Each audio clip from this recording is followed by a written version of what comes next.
growing weary of running from room to room, practicing one-tooth insurance-driven dentistry? Then stay tuned for the latest episode of The Lionhearted, where Dr. Stephen Rasner will hand you the blueprint for what many call the gold standard of general practice dentistry.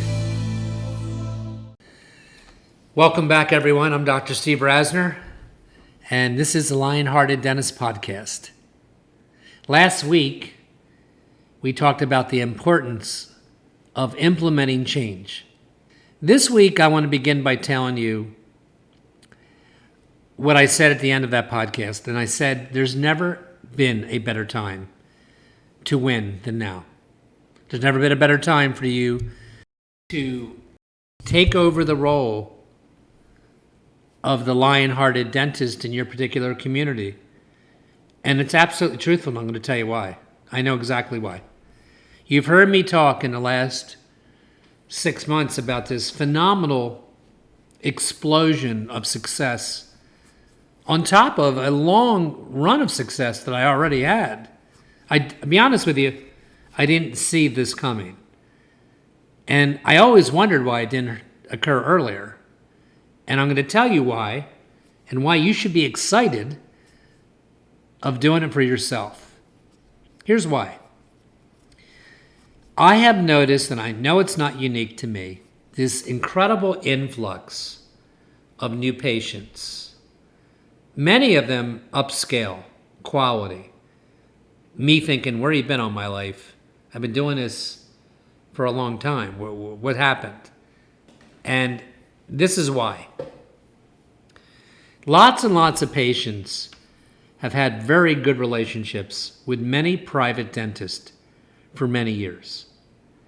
It doesn't even matter if the dentist had a high level of skill or not. Sometimes they did, sometimes they didn't. What they did have is a personal and connected relationship with these patients. And then what happened is this doctor that I'm alluding to, that they had the relationship with, sold or retired or tried to sell and just quit. Especially after the pandemic. And when you do that, I don't think you make a major announcement to all your patients. That would be, I think, counterproductive.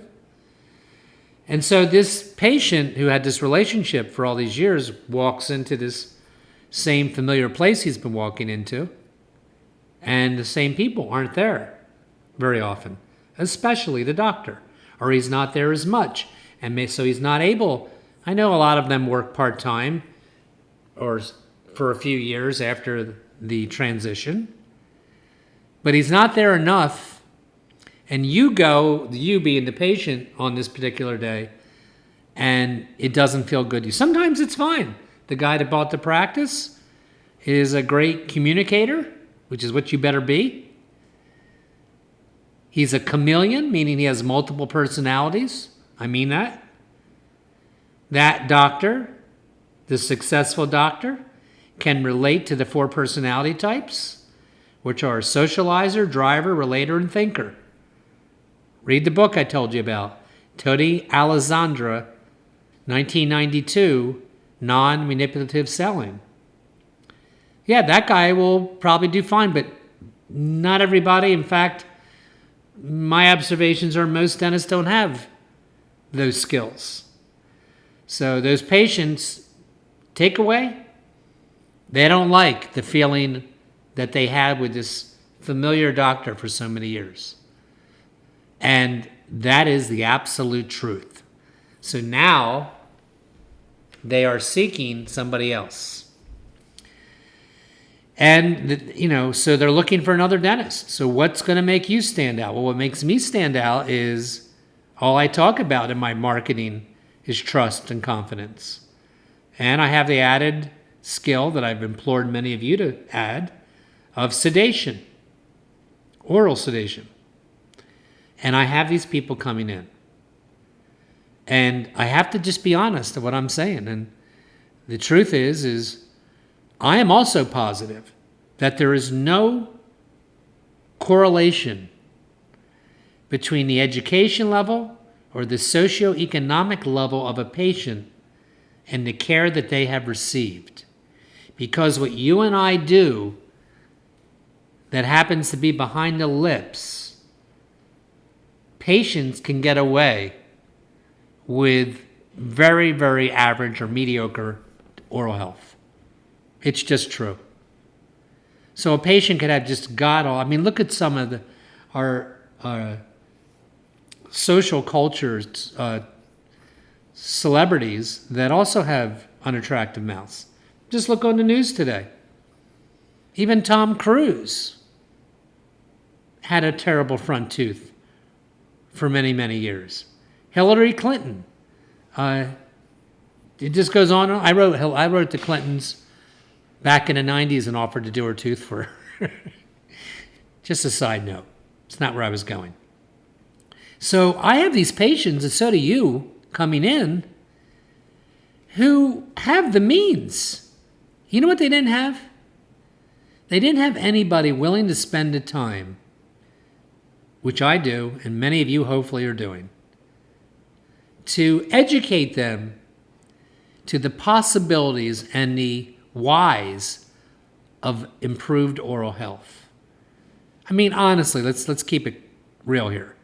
Very few of our patients walk in and say, "Would you check my bone levels until their teeth are loose?"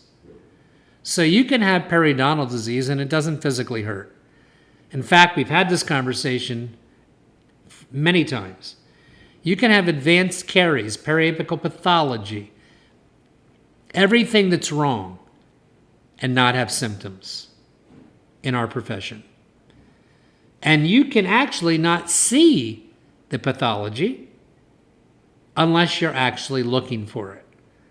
Like a tooth cracked, and then everybody goes to the makeup mirror and then sees all the other imperfections.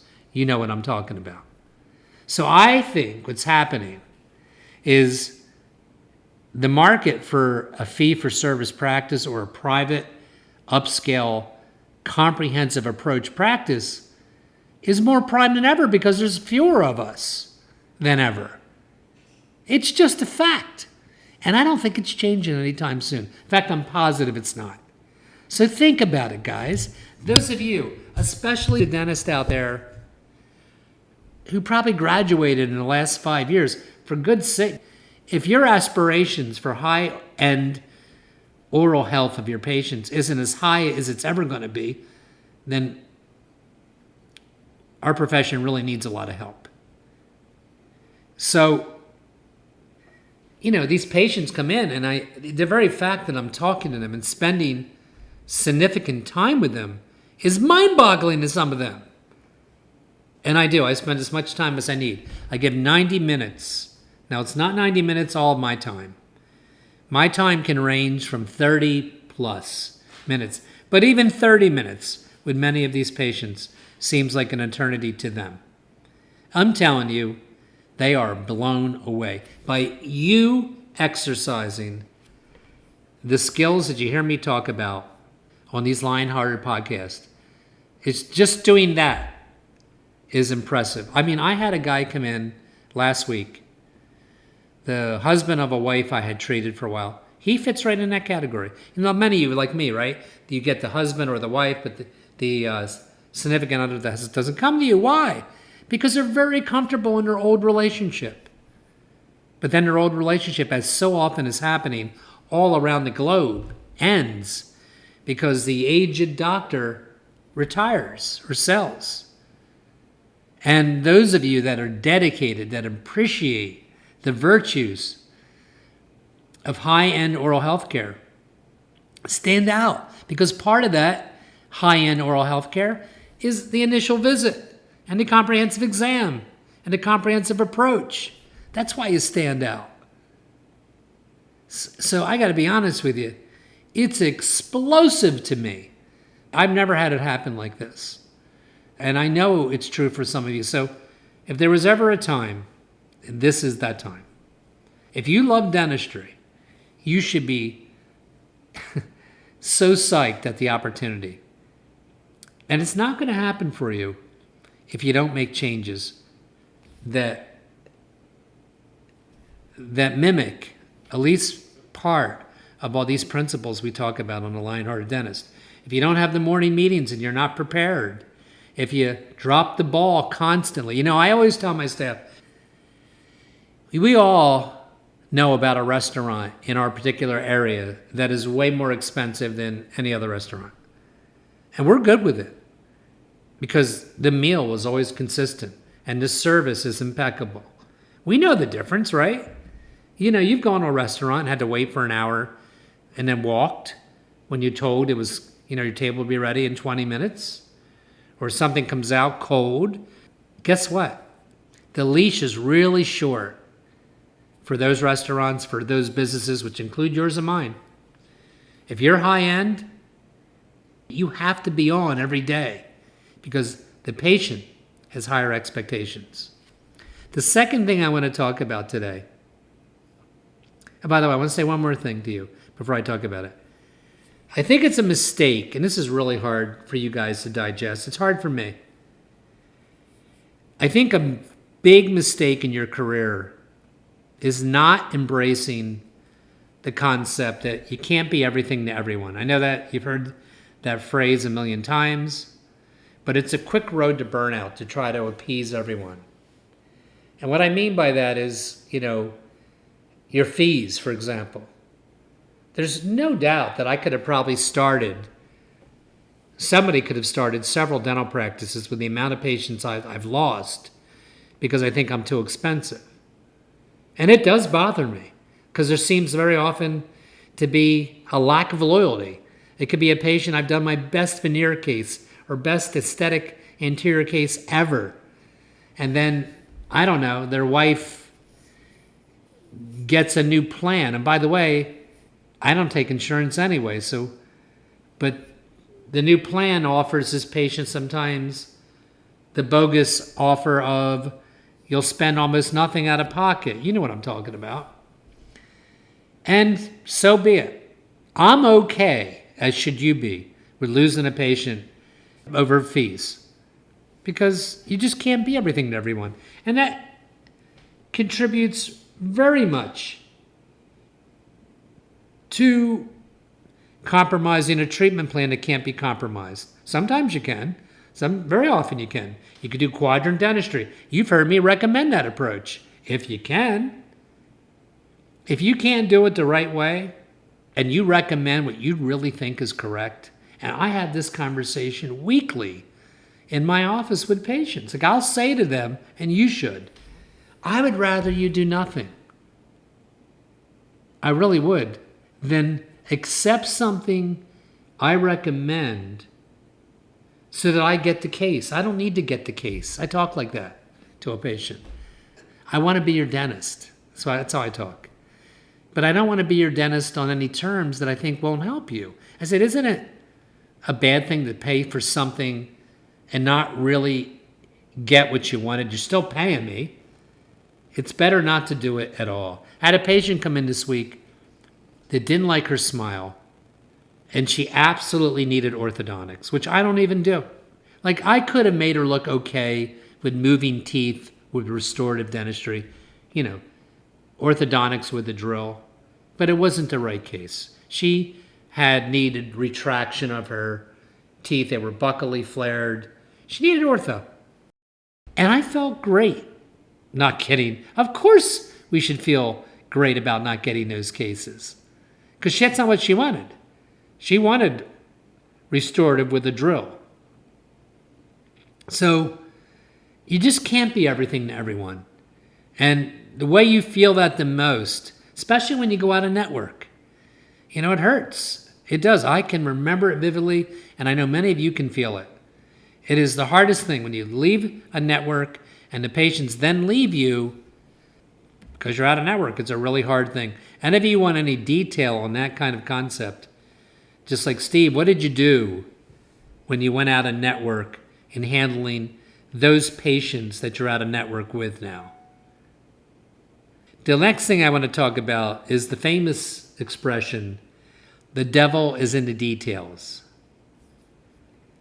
I looked it up. We all use that expression. It became pretty popular in the 90s. And I think it's an important thing for you to think about when you operate a private dental practice. The devil is in the details. It means the details of a plan, while seemingly insignificant, may contain hidden problems that threaten the overall feasibility of that plan. So it's putting blinders on is what it's saying. And why would I bring that up today? I bring it up today because those of you involved in insurance participation are clearly a member of the devil's in the details. You are positively not looking at the details. You've heard me say it. What you're looking at is the big check you get once a week or once a month. And it feels good on that day. I get it. You have a big day that day. It's so ridiculous, I can't even comment on it. But none of you, nor would I, take the time to see that you got ripped off on a root canal you did. And it's unthinkable of how they downgrade services and that I'm sorry, you are the victim. And the devil in the details includes your fees. When's the last time you did look at your fees? Do you even have a plan to do that? You know, I've told you on other podcasts that there's a organization, I'm trying to think of it, it's from Atlanta, Georgia. Tom, forgive me. Maybe Beth can look it up. You can send him your fee schedule for the last year. He can look up your zip code and compare your fees because how do you know if you're charging too little on some things? And I know that must sound crazy coming from me. Of course, some of us know that we get a good crown fee, a good implant fee, etc. But that's not all you do. How about your periapical? How about your recall exams? How about your pro fee? How about your scaling root planings? Your root canals. When is the last time you really looked at your fees? The devil's in the details. That your staff's not good enough. What we do is so hard. It is so easy to overlook and look the other way on bad team member behavior. You hear me? Bad team member behavior. Something happens that shouldn't happen. Somebody talks down to somebody. And it's disrespectful. And you're in the middle of a really tough something in your chair. And of course you can't deal with it at that moment. And you're told about it or it happened. And by the way, it's happened again. It happened to me last week, not with one of my staff members to another staff member. It was worse. It was a staff member to a really tough patient who everybody agreed is a legendary witch of a patient. You should fire those type of patients, by the way. It's another good thing. We could have a 5-minute podcast on that one day. Getting rid of patients that you should get rid of. I don't have hardly any left like that. But this one would fit that bill. Is just not fair. Is unruly. Not, even though she signed things. That said, my staff is never allowed. It would break protocol to disrespect the way you speak ever. I don't care what the patient says. We're not allowed to be unkind. We're not allowed to be uncouth, lack etiquette. It doesn't matter what they say. There are words and lines we can use to terminate a conversation without being rude. And it didn't happen. It happened 2 weeks ago. So what did I do? That's my point. The devil's in the details is I heard that. And I was having a phenomenal, successful week. I really didn't want to hear it. And this came from somebody in my team who I'm not going to fire for that. And they've done it before. But I dealt with it. And I said to that staff member very sternly exactly what I just said to you. That breaks protocol and that does not represent my brand. This person kept telling me what the patient said. I don't care what they said. It doesn't matter to me what they said. I mean, unless they were cussing at you and threatening you physically, yes. Outside of that, You keep a smile on your face and you handle professionally, because we are above that. It's always bad will. It's why I don't charge patients ever for broken appointments and stuff like that. You know, the devil's in the detail. Did you ever find yourself in an appointment situation where, I know you can relate to this. This is like the last thing I'm going to tell you about this week. You're in an appointment with a patient, and what you realize during this appointment, it's usually a recall visit or a patient that you've treated before, right? I'll tell you what I did about this. And you wish you had more information because you can't professionally resolve the situation, whatever it is, because you don't have enough information.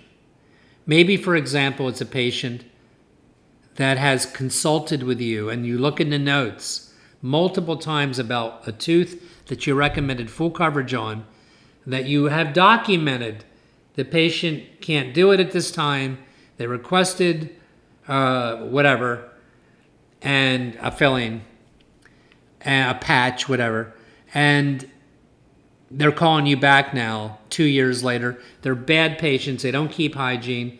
This incident happened to me with a patient that had taken 3 30 to 45 minute spots on me in the past about a treatment plan that was significant.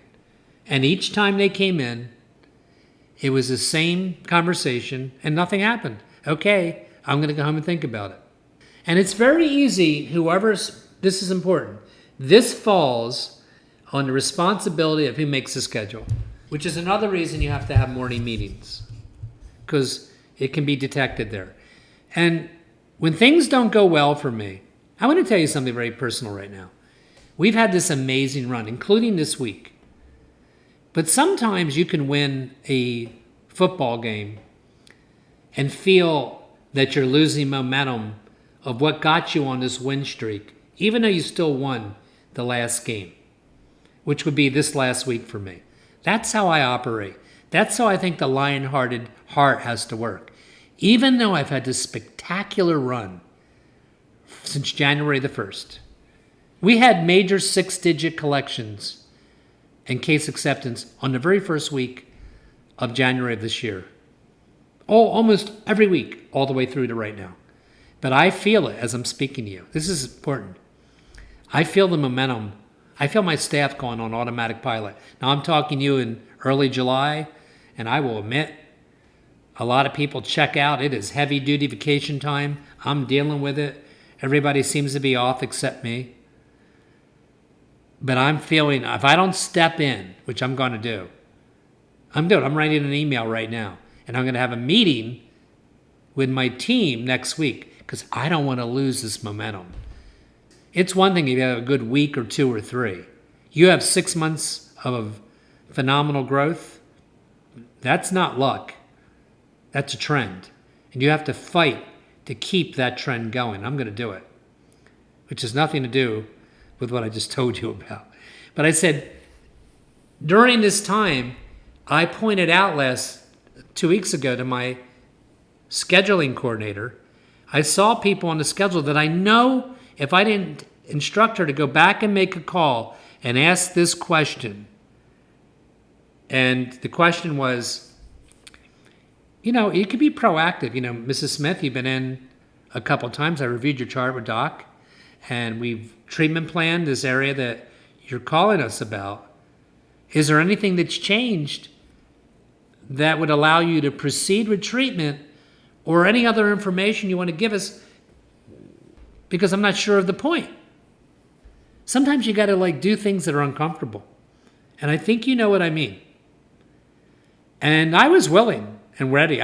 I'm just at the point right now in my professional career where I don't have time, nor do I want the time to, unless somebody needs an elucidation of which I don't really understand the treatment sequence of an overdenture retained by implants, which almost never happens to me.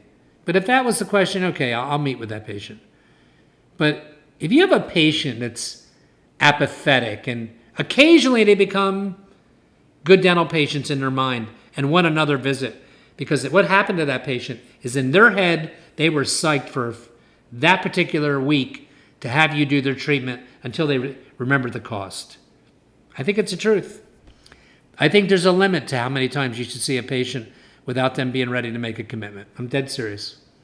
Anyway, the devil is in the details, and those details are about who is in my schedule. Is it a repeat patient that I've spoken to endlessly before? And along with that, we have required patients, my staff now, to provide copious detail, not a little paragraph, about returning patients that have a problem, that have a history of treatment. It is impossible for you, the doctor, to do all of this by yourself. So when a patient calls my office now, the returning patient, that is already a problem. Because why are they returning? What, do I recommend everybody come in whenever they want to come in? Or do you have to maintain your mouth just like you do other things in life that are precious? Your car, your everything, your own cardiologist, your heart, your diabetes. Why would that be different for us? So I do not allow myself anymore, which was happening, to walk into a room and not be fully prepared by preparation from the hygienist.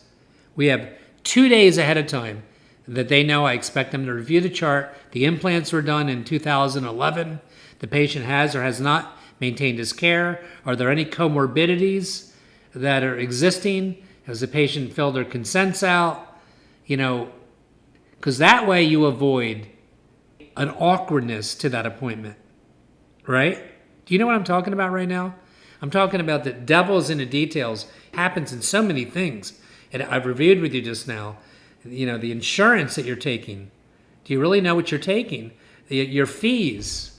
When's the last time you looked at those? Your team. Is the team representing you the way you want to be represented?